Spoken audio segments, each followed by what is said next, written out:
네, 반갑습니다. 기하 개념 다지기 마지막 시간. 오늘은 공간 도형의 방정식에 대해서 한번 알아볼 겁니다. 그 이전에 배웠던 벡터를 이용해서 우리 직선, 평면, 구와 같은 이 공간 도형들을 한번 식으로 표현을 해볼 건데요. 아무래도 오늘 내용 문자도 좀 많이 나오고 조금 어렵긴 합니다만 차근차근 함께 알아보면 괜찮을 것 같습니다. 자, 먼저 직선의 방정식입니다. 직선의 방정식은 사실 우리 중학교 2학년 때 1차 함수라는 걸 배우면서 같이 배웠긴 한데 이거를 우리가 이번에 배운 벡터라는 개념을 활용해서 이해해 볼 수 있을 것 같아요. 이 화면에 보이는 빨간색 선을 한번 방정식, 벡터를 이용한 방정식으로 표현을 해볼 겁니다. 자, 어떻게 되는지 생각을 해보면 이 빨간색 선 위의 점들은 기본적으로 이 A라는 점에서 출발을 해서 이 U라는 벡터와 평행한 방향으로 이동을 한 건데요. 이제 U만큼 이동하면 여기, 2U만큼 이동하면 여기, 마이너스 U만큼 이동하면 여기, 0.5U만큼 이동하면 여기, 이런 식으로 U의 어떤 실수를 곱한 그 벡터들을 A에다가 더해줘서 만들어진 거죠. 요거는 A 더하기 U, 얘는 A 더하기 2U, A 더하기 3U, 이런 식으로. 그래서 이러한 점들을 모두 모아놓은 게 이 직선의 방정식이 될 거니까 결국 이 직선 위에 있는 점들은 어떤 특징을 갖고 있는지 보면 요 A라는 벡터에다가 U라는 벡터랑 평행한 만큼이 더해진 건데 그렇겠죠. 요 점으로 원점에서 가려면 먼저 원점에서 A로 이동을 한 다음에 A에서 U랑 평행한 방향으로 이동을 하면 되니까 그래서 A 더하기 몇 U인데 여기에 어떤 숫자가 들어갈지 모르니까 t라고 한번 넣어 볼게요. 자, 그래서 이 직선의 방정식은 이런 벡터를 사용한 방법으로 표현할 수 있다는 겁니다. 먼저 그 직선을 지나는 한 점의 위치를 두고 거기에다가 요 u라는 요 직선의 방향을 결정하는 요 벡터에 어떤 숫자를 곱한 만큼을 더해주면 된다. a 더하기 tu다. 우리 이런 식으로 직선을 표현할 수 있다는 이야기입니다. 그래서 이 u를 요 직선의 방향을 나타내는 벡터다라고 해서 직선의 방향 벡터 이렇게도 부릅니다. 네, 그런 내용이고요. 근데 이제 우리에게 익숙한 방식은 이 벡터를 표현한 방법이 아니기 때문에 이걸 위치 벡터를 활용한 방법으로 한번 표현을 해보면 어떻게 되냐. 이제 요 점을 x, y라고 둘 거고요. 직선 위의 점을. 우리가 알고 있는 점의 위치를 x1, y1이라고 둘 겁니다. 그리고 요 u의 방향은 u1, u2 이렇게 둘게요. 그러면 이제 우리 앞에 구한 식에다가 이 모양만 이 위치로 바꿔서 더해주면 이런 식으로 정리가 된다는 걸 알 수가 있는데요. 근데 우리 뭐 이런 표현이 익숙하지 않죠. 보통 뭐 x랑 y 사이에 관계식이 나와야 되는데 지금 그렇지 않기 때문에 이 x랑 y의 관계식을 만들어 줄 겁니다. 만드는 방법은 x랑 y에 지금 둘 다 이렇게 t라는 똑같은 애가 있으니까 이 t라는 애를 기준으로 표현을 바꿔줄 거예요. 바꿔주게 되면 이 x1을 왼쪽으로 이항을 하고 u1으로 양변을 나눠주겠죠. 그러면 t는 u1분의 x 빼기 x1, 요 y도 똑같이 해주면 u2분의 y 빼기 y1인데 이 두 개의 t가 같은 t일 거니까 이 두 식이 같다 이런 식으로 표현을 해주면 우리 직선의 방정식을 표현할 수 있다. 이런 이야기입니다. 물론 당연히 u1이나 u2가 0이 되면 안 되겠죠. 왜냐면 양변을 u1이나 u2로 나눠야 되니까. 뭐 그런 이야기입니다. 아무래도 이렇게 문자가 많이 나오다 보니까 그냥 이 내용만 보면은 머리가 아플 수가 있어요. 그래서 조금 쉽게 숫자로 한번 예시를 들어보겠습니다. 예를 들어 7,-1을 지나고 방향 벡터가 3,2인 직선의 방정식을 구해봐라. 그림을 한번 그려보면 7,-1이라는 점이 하나가 있고요. 여기서 오른쪽으로 3칸, 위로 2칸, 뭐 이런 방향이겠죠. 이쪽 방향을 가진 이런 직선의 방정식을 한번 찾아봐라. 이런 이야기입니다.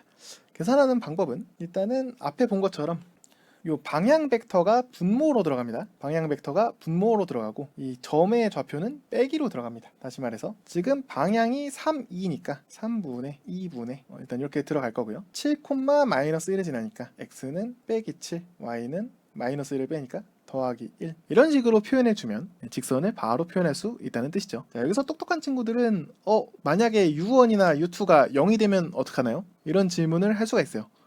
무슨 얘기냐? 이게 아까 봤던 것처럼 분모가 0이 되면 안 되니까 이런 표현에서는 이 방향 벡터가 성분이 0인 경우는 나오지가 않습니다. 방향 벡터의 성분이 0이라는 거는 이렇게 가로로만 가거나 이렇게 세로로만 가는 거겠죠.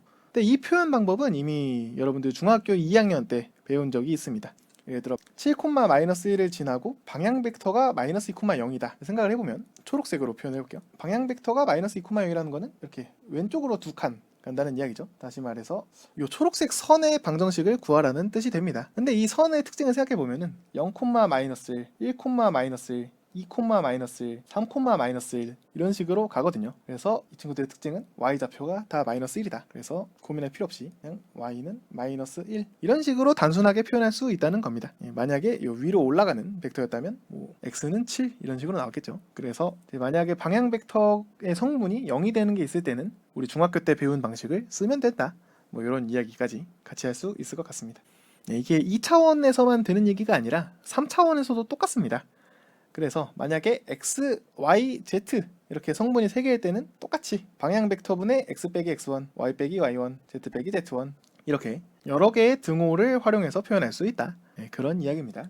그리고 두 직선이 이루는 각도에 대한 이야기도 다시 한번 짚고 넘어가야 될 것 같아요. 우리 지난 시간에 잠깐 이야기했던 것처럼 요 두 직선, 두 벡터 사이의 각도에 대한 이야기를 할 때는 이 내적이라는 이야기가 꼭 나옵니다. 왜냐하면 내적을 계산할 때 단순히 이 두 벡터의 길이만 계산하는 게 아니라 거기에 코사인 세타라는 값을 곱해준다고 했었죠. 이걸 살짝만 바꿔보면 코사인 세타는 두 벡터의 크기를 곱한 거를 분모에 두고 분자에 이 두 벡터의 내적을 넣어주면 된다. 근데 이게 양수가 나와야 되니까 절대값을 한번 쳐준 겁니다. 그래서 예를 들어서 이런 직선, 이런 직선 두 개의 직선이 있습니다. 하나는 1,2를 지나고 방향 벡터가 요거 1분의니까 1,3이겠죠. 이런 벡터가 하나 있는 거고 여기는 마이너스 1,5라는 점을 지나고 방향 벡터가 1분의니까 2,1이겠구나. 뭐 이런 직선이라고 보면 될 것 같습니다. 그러면 이 두 직선이 이루는 각을 구하기 위해서는 요 두 개의 방향 벡터를 활용하면 되고요. 이 두 개를 우리는 각도를 구하라고 하면 내적을 해준다. 내적이라는 거는 얘네끼리 곱하는 겁니다. x는 x끼리, y는 y끼리 이렇게 곱하는 거고 요 각각의 크기를 생각해 보면 1의 제곱 더하기 3의 제곱 루트 그 피타고라스 정리라는 걸 써서 각각 제곱을 해주고 루트 뭐 이렇게 계산을 해준다고 했습니다. 그러면은 얘는 루트 10, 얘는 루트 5가 되고요. 자, 그래서 이 공식에다 집어넣으면 코사인 세타라는 애가 루트 10 곱하기 루트 5 분의 요 내적한 거 여기서 끝나면 안 된다고 했었죠. 요거 두 개를 더해줘야 됩니다. 5 계산하면 루트 50분의 5, 5 루트 2분의 5 그래서 루트 2분의 1이 되고요. 코사인 값이 루트 2분의 1이 되려면은 우리 세타가 45도가 된다는 거를 중학교 3학년 때 배웠을 겁니다. 그래서 이 두 직선 사이의 각도가 45도다 라는 걸 계산할 수 있다. 뭐 이런 이야기고요. 아무튼 직선이 이루는 각을 계산하려면 이 벡터 사이의 내적을 이용해서 코사인을 구한다. 뭐 이 정도를 기억해 주시면 될 것 같습니다. 참고로 만약에 두 벡터가 수직이다 라고 하면 이때는 코사인 90도가 되기 때문에 내적을 한 게 0이 된다. 그래서 두 벡터가 수직이라는 거랑 내적한 값이 0이 나온다는 거랑 똑같은 이야기입니다. 이 정도까지 알고 가면 더 좋을 것 같습니다. 자, 그래서 이제 우리 평면의 방정식도 한번 생각을 해볼 수가 있는데 3D 상황에서 어떤 평면이 있습니다. 근데 이 평면을 어떻게 식으로 표현을 할 거냐? 이 평면 위에 있는 점들은 어떤 점이냐 생각을 해보면 일단 이 평면 위에 점 하나를 찾고요. 우리 이 점에서 이렇게 평면 위에 다른 점으로 가는 P라고 할게요. P.